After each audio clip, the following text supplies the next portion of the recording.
ਦਰਸ਼ਕੋ break ਤੋਂ ਬਾਅਦ ਤੁਹਾਡਾ ਸਵਾਗਤ ਹੈ ਜੀ ਡਾਕਟਰ ਸਾਹਿਬ। ਐਂਡ ਵਾਲੇ ਸੈਕਸ਼ਨ ਤੋਂ ਪਹਿਲਾਂ ਅਸੀਂ ਆਪਣੇ ਫੇਸਬੁੱਕ ਮੈਸੇਜ ਲਵਾਂਗੇ ਜੀ ਡਾਕਟਰ ਸਾਹਿਬ। ਦੇਖੋ, ਇੱਕ ਅਸੀਂ ਪਹਿਲਾਂ ਆਪਣੇ ਦਰਸ਼ਕਾਂ ਦਾ ਸ਼ੁਕਰੀਆ ਅਦਾ ਕਰਨਾ ਚਾਹੁੰਦੇ ਕਿ ਕੱਲ ਜਿਹੜਾ ਸੈਗਮੈਂਟ ਅਸੀਂ ਪ੍ਰੈਜ਼ੀਡੈਂਟ ਟਰੰਪ ਵੱਲੋਂ ਪਾਕਿਸਤਾਨ ਦੇ ਖਿਲਾਫ ਜਿਹੜੀ ਟਵੀਟ ਕੀਤੀ ਗਈ ਔਰ ਹਿਊਮਿਲੇਟਿੰਗ ਸੀ ਸਟੇਟਮੈਂਟ ਜੀ, ਉਸ ਦੇ ਉੱਤੇ ਜਿਹੜਾ ਸੈਗਮੈਂਟ ਕੀਤਾ ਉਸ ਨੂੰ ਸਾਡੇ ਦਰਸ਼ਕਾਂ ਵੱਲੋਂ ਬਹੁਤ ਸਰਾਹਿਆ ਗਿਆ ਔਰ ਹੁਣ ਤੱਕ ਮੈਂ ਦੇਖ ਰਿਹਾ ਸੀ ਕਿ 35,000 ਤੋਂ ਜ਼ਿਆਦਾ ਉਸ ਦੇ ਵਿਊਅਰਸ ਨੇ, 550 ਕਮੈਂਟਸ ਨੇ, 471 ਸ਼ੇਅਰਸ ਨੇ ਔਰ 550 ਕਮੈਂਟਸ ਨੂੰ ਮੈਂ ਸਾਰਿਆਂ ਨੂੰ ਪੜ੍ਹ ਵੀ ਨਹੀਂ ਸਕਿਆ ਲੇਕਿਨ ਬਹੁਤ ਸਾਰੇ ਸਾਡੇ ਪਾਕਿਸਤਾਨੀ ਵੀਰਾਂ ਭੈਣਾਂ ਨੇ ਤਾਰੀਫ ਦੇ ਸ਼ਬਦ ਕਹੇ ਨੇ ਜਿਨ੍ਹਾਂ ਦਾ ਅਸੀਂ ਕਲੈਕਟਿਵਲੀ ਸ਼ੁਕਰੀਆ ਅਦਾ ਕਰਦੇ। ਜਿਹੜੇ ਅੱਜ ਦੇ ਮੈਸੇਜ ਨੇ, ਗੁਰਜਿੰਦਰ ਸਿੰਘ ਥੈਂਕਸ, ਸ਼ਾਹਿਦ ਅਲੀ ਖਾਲਿਸਤਾਨੀ ਸਤਿ ਸ਼੍ਰੀ ਅਕਾਲ, ਵਾਹਿਗੁਰੂ ਜੀ ਕਾ ਖਾਲਸਾ ਵਾਹਿਗੁਰੂ ਜੀ ਕੀ ਫਤਿਹ, ਇਸਲਾਮ ਖਾਲਿਸਤਾਨ ਜ਼ਿੰਦਾਬਾਦ, ਕਸ਼ਮੀਰ ਜ਼ਿੰਦਾਬਾਦ ਐਂਡ ਗੁੱਡ ਜੌਬ TV 84। ਬਹੁਤ ਸ਼ੁਕਰੀਆ ਹੈ ਸ਼ਾਹਿਦ ਅਲੀ ਜੀ, ਉਹਨਾਂ ਨੇ ਸ਼ਾਹਿਦ ਅਲੀ ਖਾਲਿਸਤਾਨੀ ਆਪਣੇ ਨਾਂ ਨਾਲ ਲਾਇਆ। Very nice. Kashmir Virk doctor ਸਾਹਿਬ ਤੁਹਾਨੂੰ ਤੇ ਸਾਰੀ ਟੀਮ ਨੂੰ ਵਾਹਿਗੁਰੂ ਜੀ ਕਾ ਖਾਲਸਾ ਵਾਹਿਗੁਰੂ ਜੀ ਕੀ ਫਤਿਹ, ਖਾਲਿਸਤਾਨ ਜ਼ਿੰਦਾਬਾਦ ਜ਼ਿੰਦਾਬਾਦ ਜ਼ਿੰਦਾਬਾਦ ਜ਼ਿੰਦਾਬਾਦ ਜ਼ਿੰਦਾਬਾਦ। ਬਹੁਤ ਸ਼ੁਕਰੀਆ। Indrajit Sahota, many have tried to destroy us. We are still here today. We'll be here tomorrow. ਬਹੁਤ ਚੰਗੀ ਗੱਲ ਹੈ ਕਿ ਸਾਡੀ ਇਹ ਸਪਿਰਿਟ ਰਹਿਣੀ ਚਾਹੀਦੀ ਹੈ, ਪਰ ਦੁਸ਼ਮਣ ਦੇ ਦਾ ਪੇਚਾਂ ਨੂੰ ਸਮਝਣਾ ਤੇ ਆਪਣੀ ਸਰਵਾਈਵਲ ਲਈ ਉਹਦਾ ਢੁਕਵਾਂ ਜਵਾਬ ਦੇਣਾ ਇਹ ਵੀ ਸਾਡਾ ਫਰਜ਼ ਹੈ। ਸਿਰਫ ਇਸ ਭੁਲੇਖੇ 'ਚ ਹੀ ਨਾ ਰਹੀਏ ਕਿ ਭਾਈ ਸਾਨੂੰ ਕੋਈ ਨਹੀਂ ਮਾਰ ਸਕਦਾ। ਅਲਟੀਮੇਟਲੀ ਸਾਨੂੰ ਸਮੇਂ ਦੇ ਹਾਣ ਦਾ ਹੋਣਾ ਪੈਂਦਾ। ਤੁਸੀਂ ਰਿਟਰੀਵ ਕਰ ਸਕੇ? ਨਹੀਂ ਡਾਕਟਰ ਸਾਹਿਬ। ਭੁਪਿੰਦਰ ਸਿੰਘ ਲਿਖਦੇ ਨੇ, ਵਾਹਿਗੁਰੂ ਜੀ ਕਾ ਖਾਲਸਾ ਵਾਹਿਗੁਰੂ ਜੀ ਕੀ ਫਤਿਹ। ਡਾਕਟਰ ਸਾਹਿਬ, RSS ਸਿੱਖਾਂ ਨੂੰ ਮੁਸਲਮਾਨਾਂ ਦੇ ਖਿਲਾਫ ਵਰਤਣ ਲਈ ਹਮੇਸ਼ਾ ਤਿਆਰ ਹੈ। 47 ਸਿੱਖਾਂ ਤੇ ਮੁਸਲਮਾਨਾਂ ਦਾ ਇਹਨਾਂ ਨੇ ਹੀ ਤੀਲੀ ਲਾ ਕੇ ਇੱਕ ਦੂਜੇ ਦਾ ਕਤਲੇਆਮ ਕਰਵਾਇਆ। ਬਿਲਕੁਲ ਠੀਕ ਫਰਮਾਇਆ ਤੁਸੀਂ। ਅਮਰਜੀਤ ਸਿੰਘ ਖਾਲਸਾਨੀ ਲਿਖਦੇ ਨੇ, ਡਾਕਟਰ ਸਾਹਿਬ ਵਾਹਿਗੁਰੂ ਜੀ ਕਾ ਖਾਲਸਾ ਵਾਹਿਗੁਰੂ ਜੀ ਕੀ ਫਤਿਹ, ਤੁਹਾਨੂੰ ਤੇ ਸਾਰੀ ਟੀਮ ਨੂੰ। ਸਰਹੱਦ ਉੱਪਰ ਸਾਰੇ ਸਿੱਖ ਫੌਜੀ ਨੌਜਵਾਨ ਹੀ ਮਾਰੇ ਜਾ ਰਹੇ ਨੇ, ਕੋਈ ਸ਼ਰਮਾ ਜਾਂ ਬਾਂਸਰ ਨਹੀਂ ਲੱਗਦਾ। ਇਹ ਪਾਕਿਸਤਾਨ ਦੀ ਫੌਜ ਦਾ ਨਾ ਹੋ ਕੇ ਇਹਨਾਂ ਦੀਆਂ ਫੋਰਸਾਂ ਦਾ ਕੰਮ ਹੈ। ਮੈਂ ਵੀ ਜਦੋਂ ਇੱਕ ਬਠਿੰਡੇ ਜ਼ਿਲ੍ਹੇ ਦਾ ਨੌਜਵਾਨ ਜਿਹੜਾ 2 ਦਿਨ ਪਹਿਲਾਂ ਮਾਰਿਆ ਗਿਆ ਉਹਨੂੰ ਫਿਊਨਰਲ ਦੀਆਂ ਖਬਰਾਂ ਦੇਖ ਰਿਹਾ ਸੀ ਤੇ ਮੈਨੂੰ ਇਹ ਸੀ ਕਿ ਵੀ ਜਾਂ ਤਾਂ ਇਹਨਾਂ ਨੇ ਸਾਰੇ ਹੀ ਕਸ਼ਮੀਰ ਬਾਰਡਰ ਤੇ ਸਿੱਖ ਫੌਜ ਹੀ ਲਾਈ, ਇੰਨੀ ਤਾਂ ਸਿੱਖ ਫੌਜ ਹੈ ਵੀ ਨਹੀਂ। ਤੇ ਫਿਰ ਇਹ ਮੈਨੂੰ ਵੀ ਗੁਜ਼ਰਿਆ ਕਿ ਵੀ ਇਹ ਇੱਕ ਤੀਰ ਨਾਲ 2 ਸ਼ਿਕਾਰ ਤਾਂ ਨਹੀਂ ਕਰ ਰਹੇ ਕਿ ਉਧਰ ਪਾਕਿਸਤਾਨ ਨੂੰ ਬਦਨਾਮ ਵੀ ਕਰਦੇ ਨੇ, ਨਫ਼ਰਤ ਵੀ ਫੈਲਦੀ ਹੈ ਤੇ ਮਾਰਨ ਦਾ ਕੰਮ ਇਹਨਾਂ ਨੇ ਆਪਣਾ ਹੀ ਹੈ ਔਰ ਸਿੱਖਾਂ ਨੂੰ ਟਾਰਗੇਟ ਕਰ ਰਹੇ ਨੇ। ਔਰ ਇਹਨਾਂ ਤੁਹਾਡੀ ਗੱਲ ਦੇ ਵਿੱਚ ਵਜਨ ਹੈ ਕਿਉਂਕਿ ਜਿੰਨੀ ਵੱਡੀ ਕੈਜੂਅਲਟੀ ਸਿੱਖ ਫੌਜੀਆਂ ਦੀ ਹੋ ਰਹੀ ਹੈ ਉਨੀ ਪ੍ਰਪੋਰਸ਼ਨ ਤਾਂ ਹੁਣ ਤਾਂ 2% ਫੌਜ 'ਚ ਨੇ ਸਿੱਖ।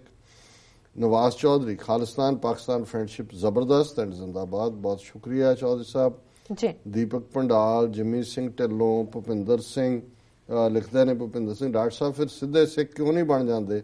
ਇਹਦੇ ਪਿੱਛੇ ਵੀ ਇਹਨਾਂ ਦੇ ਦਿਲ ਕਾਲੇ ਨੇ। ਇਹ ਸਿੱਖ ਬਣਨ ਲਈ ਨਹੀਂ ਹੈ, ਇਹ ਤਾਂ ਟਰੈਪ ਹੈ। ਔਰ ਸਹਿਜਧਾਰੀ ਸਿੱਖ ਦਾ ਡਰਾਮਾ ਮੁੱਕਿਆ, ਹੁਣ ਗੁਰੂ ਤੇਗ ਬਹਾਦਰ ਸਾਹਿਬ ਦੇ ਤੇਗ ਬਹਾਦਰ ਪੰਥੀ ਬਣਨਗੇ ਔਰ ਕਨਫਿਊਜ਼ਨ ਔਰ ਇਹ ਡਰਾਮੇਬਾਜ਼ੀ। ਹਰਵਿੰਦਰ ਸਿੰਘ, ਅਮਨਦੀਪ ਸਿੰਘ, ਗੁਰਿੰਦਰ ਸਿੰਘ, ਭੁਪਿੰਦਰ ਸਿੰਘ ਕੰਗ, ਸ਼ਾਮ ਖਾਨ, ਇਹਨਾਂ ਸਾਰਿਆਂ ਨੇ ਸਰੌਤਾ ਦੇ ਵੀ ਸ਼ਬਦ ਕਹੇ ਨੇ। ਖਾਲਿਸਤਾਨ ਜ਼ਿੰਦਾਬਾਦ ਵੀ ਹੈ ਔਰ ਜਿਹੜੀ ਹੈ ਉਹ TV 84 ਦੀ ਐਡਮੀਰੇਸ਼ਨ ਵੀ ਹੈ। ਮੈਂ ਦੇਖ ਰਿਹਾ ਸੀ ਦੂਸਰੇ ਸੈਗਮੈਂਟ 'ਚ ਜੇ ਕੋਈ ਰਿਟਰੀਵ ਕਰ ਸਕੇ। ਅਸਲ 'ਚ ਟੈਕਨੀਕਲ ਪਾਰਟ 'ਚ ਇਹੀ ਹੁੰਦਾ, ਆ ਜਾਣ ਸਾਹਮਣੇ ਤਾਂ ਆ ਜਾਂਦੇ ਨੇ, ਨਹੀਂ ਆਉਣ ਤਾਂ ਨਹੀਂ। ਹਾਂਜੀ।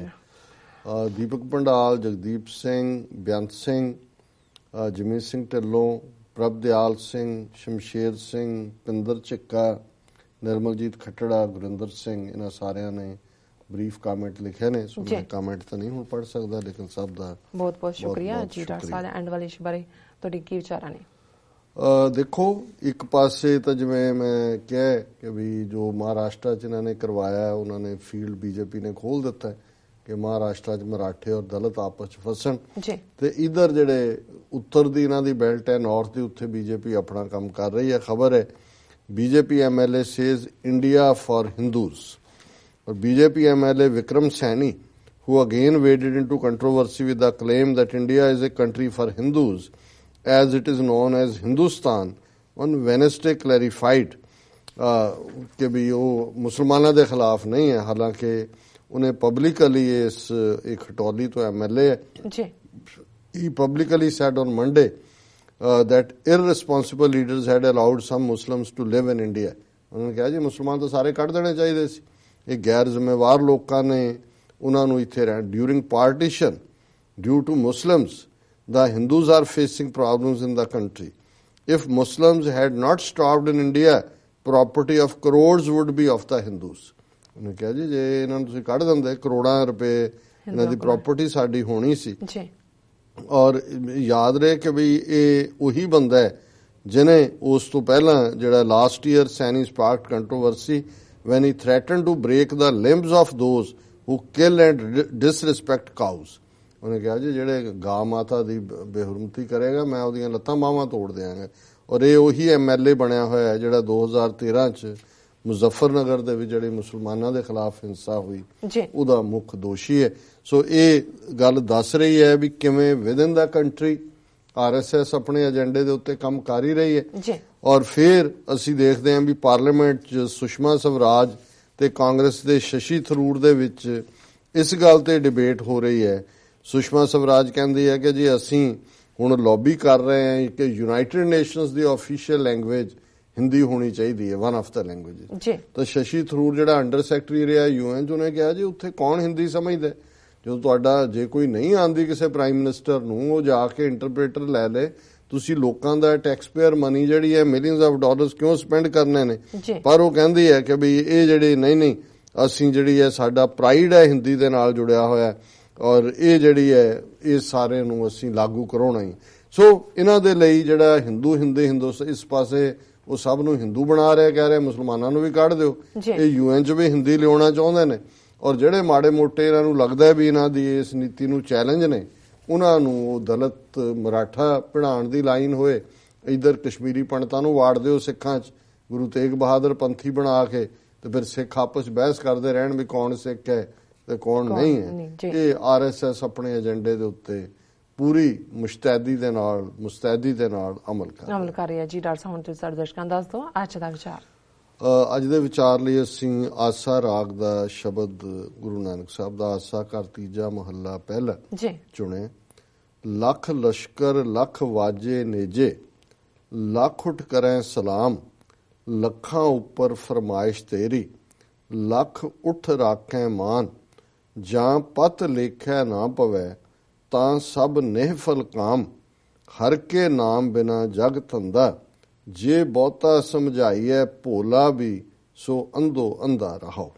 ਸੋ ਇਹ ਸਾਰੇ ਸ਼ਬਦ ਦੇ ਵਿੱਚ ਜਿਹੜੀ ਰਹਾਓ ਦੀ ਪੰਕਤੀ ਹੈ ਇਹ ਉਹਦਾ ਤੱਤਸਾਰ ਹੈ ਕਿ ਇਸ ਸੰਸਾਰ ਦੇ ਵਿੱਚ ਜੇ ਵਾਹਿਗੁਰੂ ਦੇ ਨਾਮ ਦਾ ਸਹਾਰਾ ਨਹੀਂ ਹੈ ਤੇ ਫਿਰ ਅੰਨਿਆਂ ਵਾਂਗ ਅਸੀਂ ਜ਼ਿੰਦਗੀ ਜੀ ਰਹੇ ਹਾਂ। ਅੰਨਾ ਕੀ ਹੁੰਦਾ, ਉਹਦੇ ਕੋਲ ਡਾਇਰੈਕਸ਼ਨ ਨਹੀਂ ਹੁੰਦੀ, ਉਹਨੂੰ ਪਤਾ ਨਹੀਂ ਹੁੰਦਾ ਅੱਗੇ ਕੀ ਹੈ।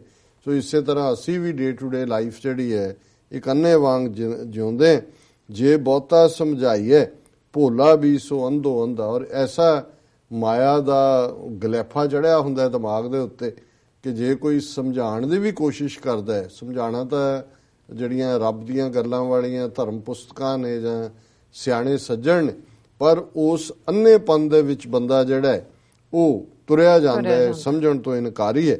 ਔਰ ਸ਼ੁਰੂ 'ਚ ਹੀ ਗੁਰੂ ਸਾਹਿਬ ਨੇ ਫਰਮਾਇਆ ਕਿ ਭਾਈ ਜੇ ਲੱਖਾਂ ਫੌਜਾਂ ਹੋਣ ਕਿਸੇ ਕੋਲ, ਲੱਖ ਲਸ਼ਕਰ ਫੌਜ ਨੂੰ ਕਹਿੰਦੇ ਨੇ, ਲੱਖ ਵਾਜੇ, ਇੰਨਾ ਕੋ ਵੱਡਾ ਪ੍ਰੋਸਪਰਸ ਹੋਏ ਕਿ ਉਹਦੀ ਉਸਤਤ ਦੇ ਵਿੱਚ ਉਹਦੀ ਜੈ ਜੈਕਾਰ 'ਚ ਲੱਖਾਂ ਹੀ ਜਿਹੜੇ ਨੇ ਉਹ ਵਾਜੇ ਵਜਾਉਣ ਵਾਲੇ ਹੋਣ, ਨੇਜੇ ਲੱਖਾਂ ਨੇਜ਼ਾ ਬਰਦਾਰ ਹੋਣ, ਕਿਉਂਕਿ ਫੌਜਾਂ ਦੇ ਵਿੱਚ ਜਿੱਥੇ ਹਾਥੀ ਸੀ ਉਹ ਨੇਜ਼ਾ ਬਰਦਾਰ ਅੱਡ ਹੁੰਦੇ ਸੀ, ਕਿ ਲੱਖਾਂ ਵਾਜੇ ਵਜਾਉਣ ਵਾਲੇ, ਲੱਖਾਂ ਨੇਜ਼ਾ ਬਰਦਾਰ ਹੋਣ, ਲੱਖਾਂ ਦੀ ਫੌਜ ਹੋਏ, ਲੱਖ ਉੱਠ ਕਰੇ ਸਲਾਮ, ਲੱਖਾਂ ਉਹਦੀ ਰਿਆਇਆ ਹੋਣ ਜਿਹੜੇ ਉਸ ਨੂੰ ਸਲੂਟ ਕਰਦੇ ਹੋਣ, ਲੱਖਾਂ ਉੱਪਰ ਫਰਮਾਇਸ਼ ਤੇਰੀ, ਲੱਖਾਂ ਦੇ ਉੱਤੇ ਤੇਰੀ ਹਕੂਮਤ ਹੋਏ, ਲੱਖ ਉੱਠ ਰੱਖੈ ਮਾਣ, ਲੱਖਾਂ ਲੋਕ ਤੇਰੇ ਸਨਮਾਨ ਦੇ ਵਿੱਚ ਉੱਠ ਕੇ ਖਲੋਂਦੇ ਹੋਣ, ਜਾਂ ਪਤ ਲੇਖੈ ਨਾ ਪਵੇ, ਤਾਂ ਸਭ ਨੇ ਫਲਕਾਮ। ਜੇ ਰੱਬ ਦੀ ਪ੍ਰਵਾਨਗੀ ਨਹੀਂ ਹੈ, ਜੇ ਰੱਬ ਦੀ ਦਰਗਾਹ ਦੇ ਵਿੱਚ ਪਤ ਨਹੀਂ ਹੈ, ਤਾਂ ਇਹ ਸਾਰੀਆਂ ਫੌਜਾਂ, ਨੇਜ਼ੇ, ਵਾਜੇ, ਹਕੂਮਤਾਂ, ਰਿਆਇਆ ਇਹ ਕਿਸੇ ਅਰਥ ਨਹੀਂ ਨੇ। ਹਰ ਕੇ ਨਾਮ ਬਿਨਾ ਜਗ ਧੰਦਾ, ਜੇ ਬਹੁਤਾ ਸਮਝਾਈਐ ਭੋਲਾ ਵੀ, ਸੋ ਅੰਧੋ ਅੰਧਾ। ਕਿ ਰੱਬ ਦੇ ਨਾਂ ਤੋਂ ਬਿਨਾਂ ਜਿਹੜਾ ਇਹ ਦੁਨੀਆ ਇੱਕ ਗੋਰਖਤੰਦਾਈ ਹੈ ਔਰ ਇਹ ਸਾਰੇ ਨੂੰ ਕੋਈ ਸਮਝ ਦੀ ਲੋੜ ਨਹੀਂ ਹੈ, ਕਿਉਂਕਿ ਉਹ ਅੰਨਾ ਹੁੰਦਾ, ਉਹ ਸਮਝਣਾ ਹੀ ਨਹੀਂ ਚਾਹੁੰਦਾ। ਲੱਖ ਖੱਟੀਐ ਲੱਖ ਸੰਜੀਐ ਖਾਜੈ, ਲੱਖ ਆਵੈ ਲੱਖ ਜਾਏ, ਜਾਂ ਪਤ ਲੇਖੈ ਨਾ ਪਵੈ, ਤਾਂ ਜੀ ਕਿੱਥੈ ਫਿਰ ਪਾਏ।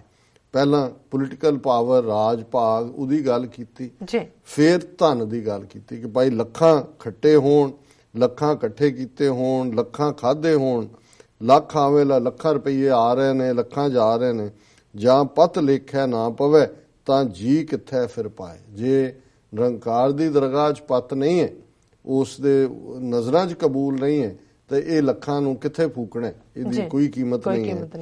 ਲੱਖ ਸ਼ਾਸਤਰ ਸਮਝਾਵਣੀ, ਲੱਖ ਪੰਡਤ ਪੜ੍ਹੈ ਪੁਰਾਣ, ਜਾਂ ਪਤ ਲੇਖੈ ਨਾ ਪਵੇ, ਤਾਂ ਸਭੇ ਕੁਪਰਵਾਨ। ਤੀਸਰੀ ਗੱਲ ਵਿਦਵਤਾ ਦੀ। ਬਹੁਤ ਵਾਰ ਸ਼ਾਸਤਰ, ਵੇਦ, ਲਰਨਡ ਲੋਕ, ਤੇ ਗੁਰੂ ਸਾਹਿਬ ਕਹਿੰਦੇ ਨੇ ਕਿ ਭਾਈ ਲੱਖਾਂ ਸ਼ਾਸਤਰ ਤੁਹਾਨੂੰ ਸਮਝਾਉਂਦੇ ਰਹਿਣ, ਲੱਖਾਂ ਪੰਡਤ ਪੜ੍ਹੇ ਪੁਰਾਣ, ਪੁਰਾਣਾਂ ਦਾ ਜਾਪ ਕਰੀ ਜਾਣ, ਉਹਨੂੰ ਪੜ੍ਹੀ ਜਾਣ, ਜਾਂ ਪਤ ਲੇਖੈ ਨਾ ਪਵੇ, ਤਾਂ ਸਭੇ, ਜੇ ਰੱਬ ਦੀ ਦਰਗਾਹ 'ਚ ਮਨਜ਼ੂਰ ਨਹੀਂ ਹੈ, ਰੱਬ ਨੂੰ ਕਬੂਲ ਨਹੀਂ ਹੈ, ਤਾਂ ਕੁਪਰਵਾਨ। ਪ੍ਰਵਾਨ ਹੁੰਦਾ ਐਕਸੈਪਟੈਂਸ, ਅਨਐਕਸੈਪਟਡ, ਕੁਪਰਵਾਨ।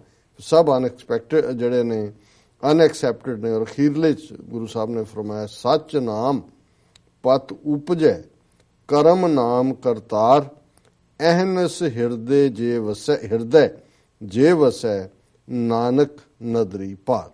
ਸੱਚ ਨਾਮ ਪਤ ਉਪਜੈ, ਕਰਮ ਨਾਮ ਕਰਤਾਰੇ। ਕਰਮ ਫਾਰਸੀ ਦਾ ਹੈ, ਮਤਲਬ ਬਖਸ਼ਿਸ਼। ਜੇ ਰੱਬ ਦੀ ਬਖਸ਼ਿਸ਼ ਹੋਏ ਤੇ ਫਿਰ ਸੱਚਾ ਨਾਮ ਹਿਰਦੇ ਦੇ ਅੰਦਰ ਪ੍ਰਗਟ ਹੁੰਦਾ, ਪਤ ਉਪਜੈ। ਇਹਦੇ ਨਾਲ ਹੀ ਅਸੀਂ ਪਤਵਾਨ ਬਣਦੇ। ਬੇਪਤ ਹੋਣ ਦਾ ਮਤਲਬ ਹੀ ਹੈ ਰੱਬ ਦੀ ਯਾਦ ਤੋਂ ਸਖਣੇ। ਤੇ ਜੇ ਵਾਹਿਗੁਰੂ ਦਾ ਕਰਮ ਹੋਏ, ਬਖਸ਼ਿਸ਼ ਹੋਏ, ਤੇ ਅਸੀਂ ਪਤਦਾਰ ਹੁੰਦੇ, ਤੇ ਅਹਨਸ ਹਿਰਦਾ, ਜੇ ਅਹਨਸ ਦਿਨ ਤੇ ਰਾਤ, ਫਿਰ ਜੇ ਉਸ ਵਾਹਿਗੁਰੂ ਦੀ ਯਾਦ ਹਿਰਦੇ ਵਿੱਚ ਵਸਦੀ ਹੈ, ਤਾਂ ਨਾਨਕ ਨਦਰੀ ਪਾਰ। ਤਾਂ ਗੁਰੂ ਨਾਨਕ ਸਾਹਿਬ ਫਰਮਾਉਂਦੇ ਨੇ, ਤੇ ਫਿਰ ਅਸੀਂ ਇਸ ਭਵ ਸਾਗਰ ਤੋਂ ਪਾਰ ਉਤਰ ਸਕਦੇ ਹਾਂ। ਜੀ ਡਾਕਟਰ ਸਾਹਿਬ, ਬਿਲਕੁਲ। ਇਹ ਅੱਜ ਦਾ ਵਿਚਾਰ। ਤੁਹਾਡਾ ਬਹੁਤ ਬਹੁਤ ਸ਼ੁਕਰੀਆ, ਤੁਸੀਂ ਅੱਜ ਦੇ ਅਹਿਮ ਇਸ਼ੂ ਤੇ ਅੱਜ ਦਾ ਵਿਚਾਰ ਸਾਡੇ ਦਰਸ਼ਕਾਂ ਨਾਲ ਸਾਂਝਾ ਕੀਤਾ। ਇਸ ਨਾਲ ਆਪਣੇ ਵਿਊਅਰਸ ਕੋਲ ਲੈਣੇ ਇਜਾਜ਼ਤ। ਵਿਊਅਰਸ, ਤੁਹਾਡਾ ਬਹੁਤ ਬਹੁਤ ਸ਼ੁਕਰੀਆ, ਤੁਸੀਂ ਆਪਣੇ ਕੀਮਤੀ ਸਮੇਂ ਵਿੱਚੋਂ ਸਮਾਂ ਕੱਢ ਕੇ ਸਾਨੂੰ ਆਪਣੇ ਰਾਏ ਤੇ ਸੁਝਾਅ ਭੇਜੇ ਨੇ। ਤਾਂ ਇਸ ਤਰ੍ਹਾਂ ਭੇਜਦੇ ਰਹਿਣਾ ਸਾਡੇ ਇਸ ਪਤੇ ਤੇ sos@tvg4.tv ਤੇ। ਅਸੀਂ ਆਪਣਾ ਪ੍ਰੋਗਰਾਮ ਲੈ ਕੇ ਫਿਰ ਦੁਬਾਰਾ ਤੁਹਾਡੇ ਸਾਹਮਣੇ ਹੋਵਾਂਗੇ। ਤਦ ਤੱਕ ਲਈ ਮੈਨੂੰ ਤੇ ਆਪਣਾ ਸੁਣਾ ਗਿਆ ਦਿਓ। ਦੇਖਦੇ ਰਹੋ TV84। ਬੁਲਾ ਦਿਓ ਫਤਿਹ। ਵਾਹਿਗੁਰੂ ਜੀ ਕਾ ਖਾਲਸਾ, ਵਾਹਿਗੁਰੂ ਜੀ ਕੀ ਫਤਿਹ।